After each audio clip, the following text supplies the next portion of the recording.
19년차 주식 투자자가 말하는 주식 투자 썰. 어쩌다 보니 주식시장에서 퇴출되지 않고 19년을 버텨왔네요. 오늘도 어디선가 보니 주식 투자자의 80%가 손실이고 20%만이 원금 유지 내지는 이익을 본다고 하던데, 그런 면에서 보면 아직까지 손해 안 보고 있으니 성공했다고 봐야 하는 건지 잘 모르겠습니다.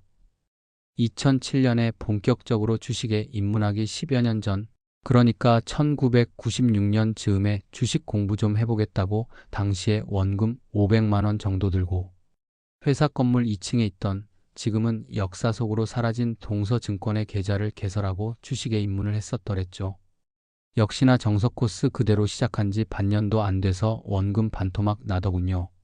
그 후에 부장급들 얘기하는 거 귀동냥으로 주워 듣고 어느 회사 주식 사모아서 겨우 본전 가까이 만회하긴 했지만, 그래도 한 50만 원 정도 손실 보고 나서 이제 그만하자 싶어서 증권사에 가서 계좌 해지하겠다고 얘기하니 여직원이 그러더군요.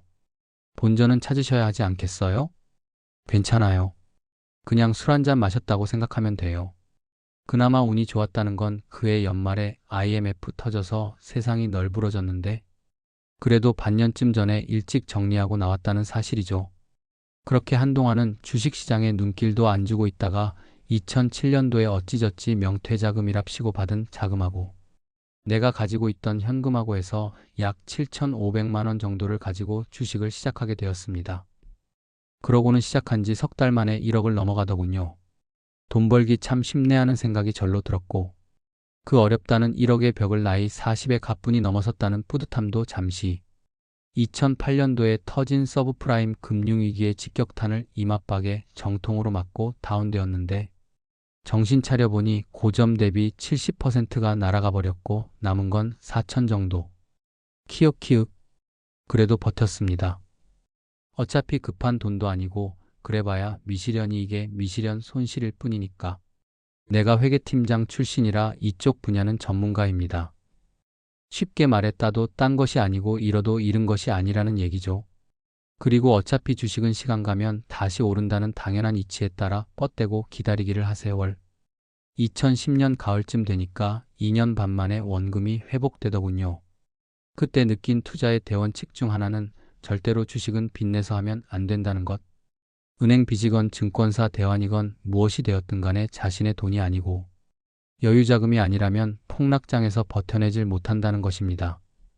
그 후로 또 한동안은 백수 생활하면서 2016년도쯤엔가는 데이트레이딩을 해볼까 싶어서 매일같이 주식창 들여다보며 살았던 시절도 있었는데, 이게 말이 쉽지, 한 달에 2% 내지 3% 수익 내는 것도 절대로 쉬운 일이 아니고 스트레스도 엄청나고 결론은 사람이 할 짓이 못 된다는 것이었습니다.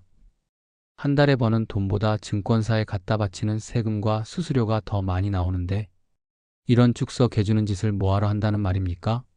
차트 분석하고 공부 많이 해서 이런 방법으로 수익을 낼 수 있는 사람이야 하면 되겠지만, 내 개인적인 경험으로는 전혀 추천할 만한 분야는 아니라는 결론이었습니다.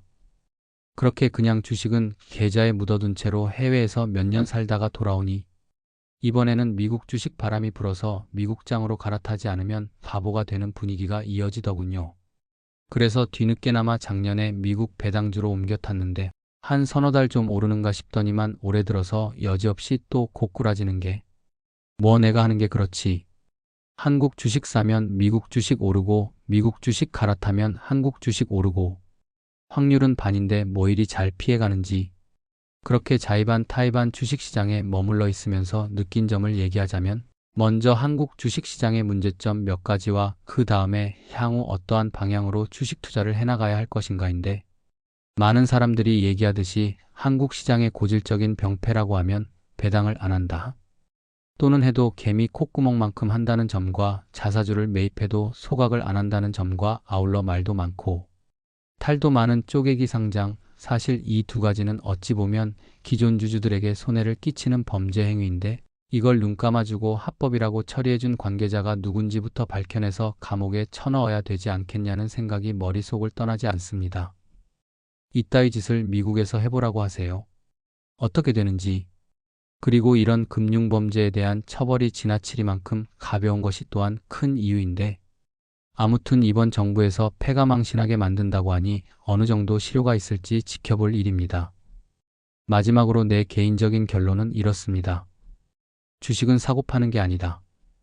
주식은 주식시장이라는 가상의 공간에 땅을 사는 것이고 나는 지주가 되는 것이다.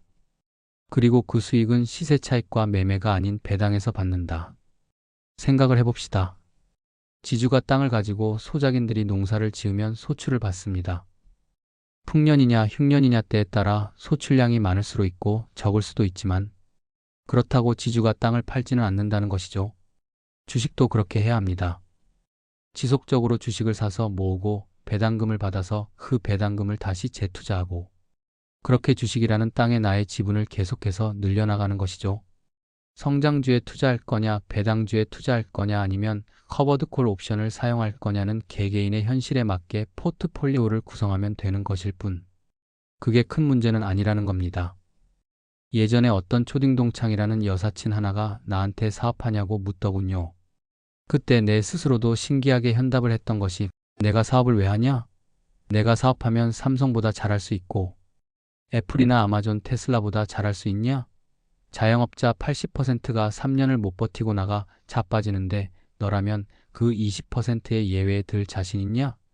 오피스텔 하나 임대 주는 것도 골아픈 세입자 만나면 머리 터지는 일이고 전문직도 개인적으로는 전혀 메리트를 느끼지 못하고 한때는 조물주 위에 건물주라고 난리를 치더니 요즘 부동산 박살나니까 서로 탈출 못해 난리고 그래서 지금까지 겪어본 바로는 이렇게 배당 투자하는 게 최고의 업이라는 생각이 듭니다.